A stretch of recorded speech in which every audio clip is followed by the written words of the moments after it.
Boom. And in this video, I'll be going over the properties of the Levi-Civita tensor. Civita, I don't know. The properties of the Levi-Civita tensor. And we'll also go over the proofs of each of the properties. So I'll just first, start by stating all the properties and then go over the proofs. So the first one is epsilon I, j, k, epsilon p, q, r. This product equals this following determinant: delta I p, delta I q, delta I r, delta j p, delta j q, delta j r, delta kp, delta kq, delta kr. Okay, this would be first property. Second property would be epsilon ijk, epsilon lmk would be equal to, hey, here we have a repeating index. Yeah, so here we have a repeating index, and here all six indices were independent. Okay, this would be delta IL, delta JM minus delta JL, delta IM. Next, we have epsilon I, JK, epsilon L, JK. That would be 2 delta IL, and similarly IJK, IJK would be 6. So if you notice here, we have 6 independent indices here. We have 4 independent indices here, 2 independent indices I and L, and here we have no independent indices here. All indices are dummy. And no, of course we'll prove this. Okay, so the proof for the first one is really interesting. So earlier we had seen that epsilon I j k can be written in the form ei vector ei cap cross ej cap dot ek cap. That can be written as the in determinant form as, let's say, ei here, ej here, and ek here. This determinant. Similarly, pqr we can write similarly as ep here, eq here, er here. Right? I'm cutting this to show that they are forming the rows of the matrix.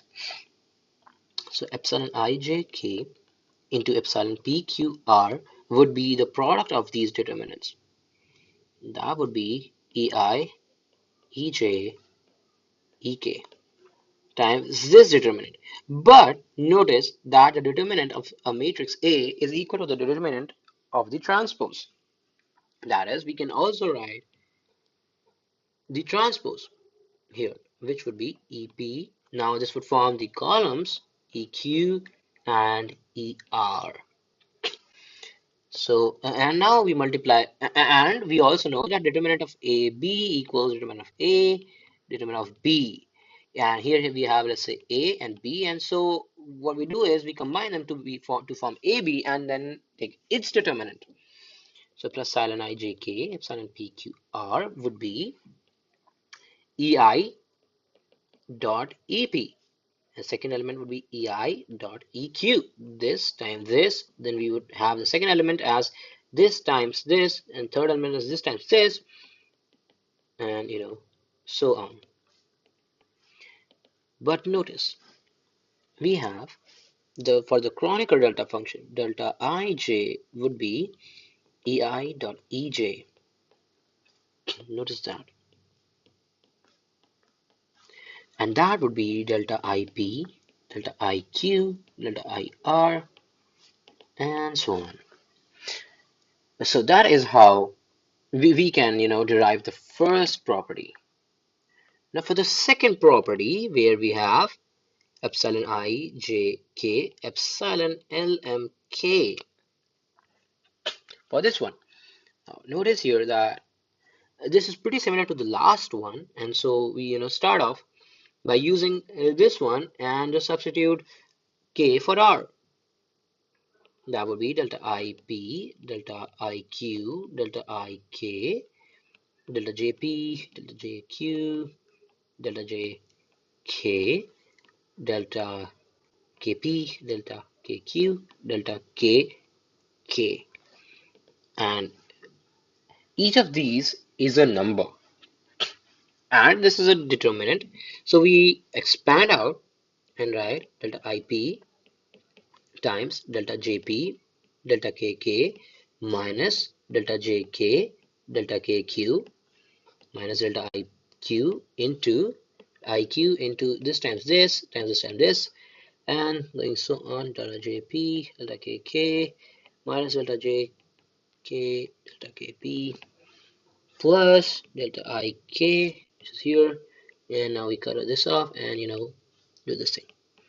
JP, KQ, delta JQ, delta KP.